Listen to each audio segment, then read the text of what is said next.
Se liga aí, rapaziada, de 16 anos até os 24 anos. Olha só o que a Anitta falou. Tá ligado? Sou cantora. Eu tenho cargo no governo, não.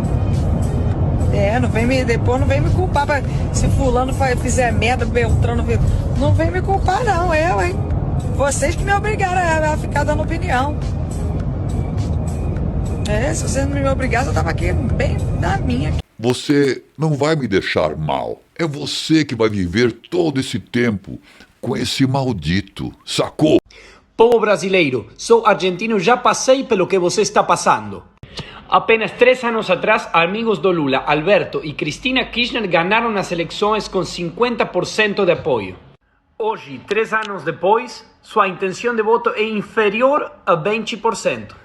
Por quê? Porque a Argentina sofreu os 3 piores anos da sua história moderna, em que em seu estado mais populoso, na província de Buenos Aires, 7 de cada 10 crianças são pobres. Hoje, nosso acesso a armas é mais restrito que nunca. O Ministério da Mulher gasta milhões no ensinando ideologia de gênero a nossas crianças. Foi legalizado e 60.000 crianças morreram. Gasolina aumentou 7 vezes. A inflação ultrapassou 100%. Agora, no segundo turno, retroceder não pode ser uma opção. Vote Bolsonaro 22. Olha só essa notícia do UOL. Tebet diz que mergulhou em abismo ao apoiar Lula. Mas fiz por convicção. Algumas pessoas falam assim, você está desesperado? Nunca eu vi o Pablo Marçal falar que está desesperado. Eu vou falar, eu estou. Pela primeira vez. Pablo, qual o desespero? Eu vou te falar. Dia 30 está marcado para um ladrão entrar na minha casa. E esse ladrão quer entrar na cabeça do Lorenzo e falar pro Lorenzo o seguinte: você vai usar droga. Não, meu pai me ensinou que isso aí não é coisa de gente digna mexer com isso.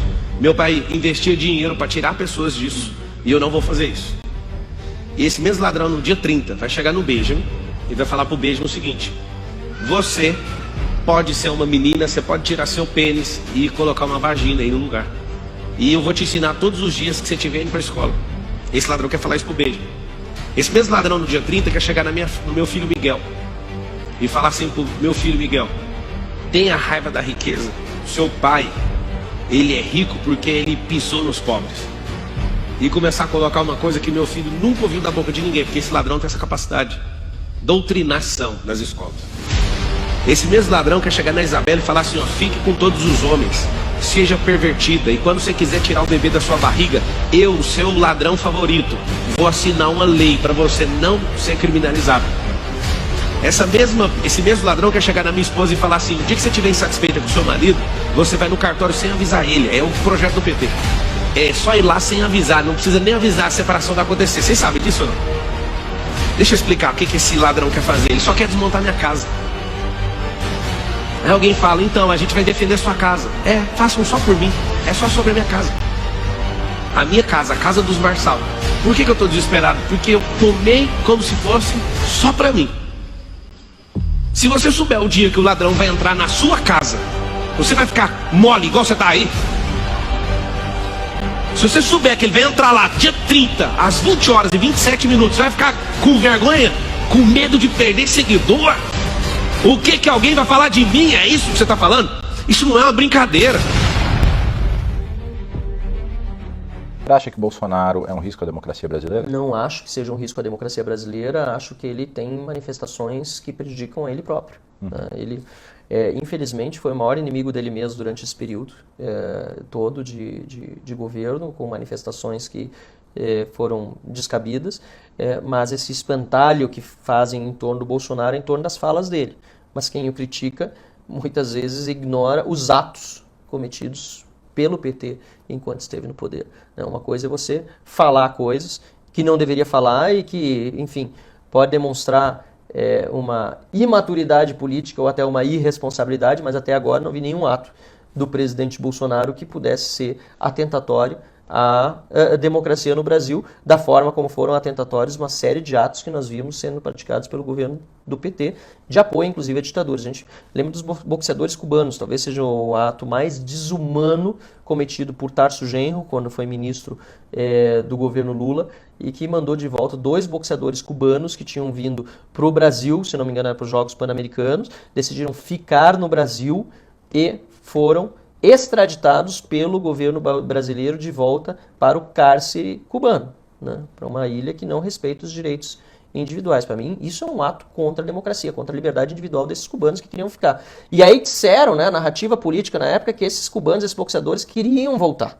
Né? Mentiram. Um ano depois, esses cubanos conseguiram pela segunda vez deixar a ilha cubana e foram finalmente exilados nos Estados Unidos, ou seja, não queriam nada ficar em Cuba. Eles queriam ter a liberdade deles. Então, para mim, isso é um ato contra a democracia. Assim como foi um ato contra a democracia quando o Lula, na verdade, o governo do PT, permitiu que Cesare Battisti ficasse no Brasil. Um criminoso comum na Itália, que hoje paga pelos seus crimes lá, extraditado pelo Bolsonaro no início do seu governo. E para mim esse foi um ato do Bolsonaro a favor da democracia, e na época do governo do PT um ato contra a democracia, ter deixado Cesare Battisti, um criminoso comum apenas pelos laços ideológicos, por ter sido membro de um grupo revolucionário comunista na Itália, permanecer impune aqui no nosso país. Esse texto é para quem tem menos de 35 anos e em 2007 era muito jovem para saber. Ou tem mais de 35 anos, mas também não sabe ou já esqueceu. Eu não vou falar de corrupção, de economia, de aparelhamento da máquina pública, de feminismo, do politicamente correto, temas que poderíamos ficar discutindo aqui eternamente. Eu vou falar de direitos humanos, da dignidade da pessoa, da capacidade de se consternar e ser solidário com as tragédias que são universais. Lembro ter estudado no colégio sobre a escravidão. Aportavam nas costas brasileiras negros assustados, trazidos para cá sob o olhar de seus proprietários, que para que não fugissem, colocavam-os em grilhões e eram vigiados noite e dia. Apesar das circunstâncias, a ânsia por liberdade fazia com que muitos deles conseguissem romper o que os segurava e partiam, embreando-se nas matas, para não serem localizados, presos e severamente castigados. Foi assim por séculos, até que em 1888, a abolição da escravatura, maior conquista do capitalismo junto com a Revolução Industrial, tornou ilegal o comércio, o emprego e a exploração de negros, ou qualquer indivíduo, através da coerção privada ou estatal.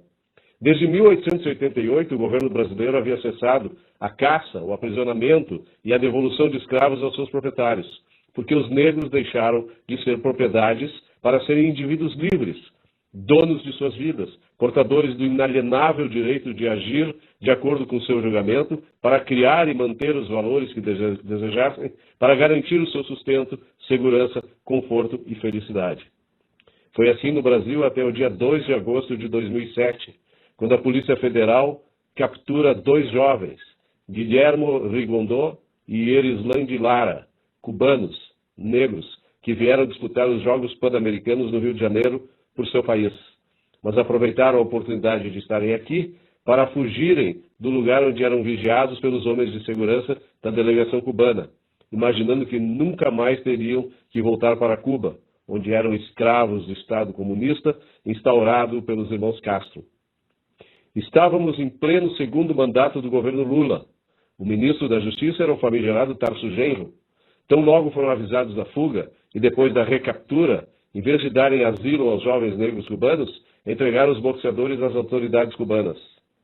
É óbvio que inventaram 1000 histórias para encobrir tamanha desumanidade.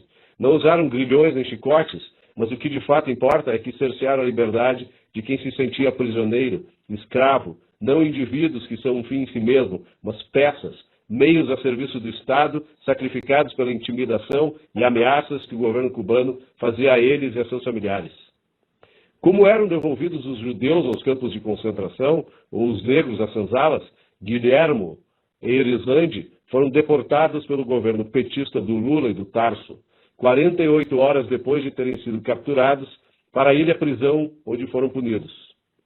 A mentira do governo brasileiro, em conluio com o governo cubano, era de que os fugitivos queriam voltar para casa o quanto antes.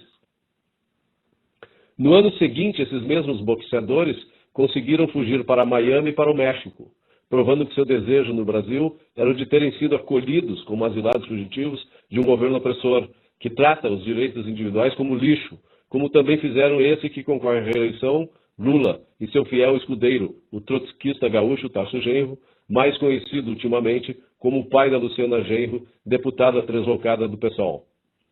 Mas se os dois cubanos, jovens negros, explorados por carniceiros, não receberam ajuda humanitária do governo brasileiro, com o terrorista branquelo de cidadania italiana, Cesare Battisti, a situação foi o oposto. Comunista na juventude, companheiro ideológico do Lula e do Tarso, Cesare atuou na Itália como guerrilheiro. Assassinou a sangue frio gente inocente. Foi preso, julgado de acordo com o devido processo legal e condenado à prisão perpétua.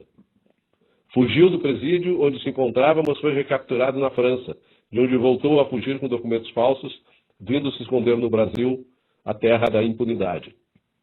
Os italianos, um dos países onde o Estado de Direito impera, pediram a extradição do criminoso, sentenciado e fugitivo, mas esta foi negada pelo presidente da República do Brasil, Luiz Inácio Lula da Silva.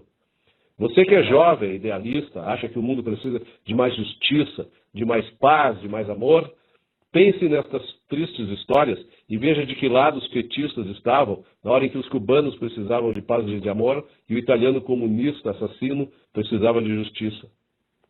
No dia 30 de outubro, agora, se quiserem, pensem que Bolsonaro representa o fantasma da ditadura militar.